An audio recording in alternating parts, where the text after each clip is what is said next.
Rubber is everywhere, hidden inside machines, sealing out water, absorbing shock, silencing vibration. But what exactly is rubber, and what makes it so unique?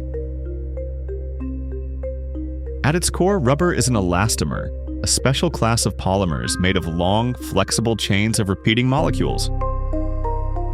Unlike rigid plastics, elastomers stretch, twist, compress, and return to shape, again and again.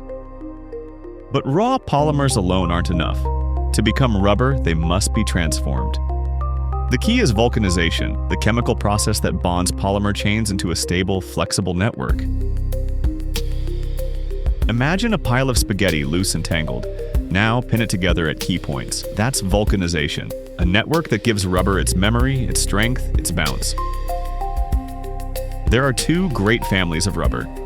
Natural rubber, tapped from latex-bearing trees, prized for flexibility, tensile strength, and fatigue resistance. And synthetic rubbers, born in laboratories, each tailored for specific challenges: extreme heat, freezing cold, fuels, oils, UV light, harsh chemicals.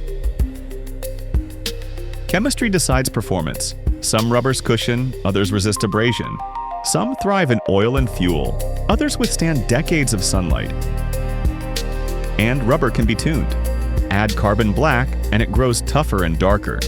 Add silica, and it gains grip and wear resistance. Blends of fillers, additives, and curing systems fine-tune every property. That's why rubber is irreplaceable. It isn't just one material, it's a platform. A customizable, resilient, engineered solution that keeps machines running, seals holding, and systems safe.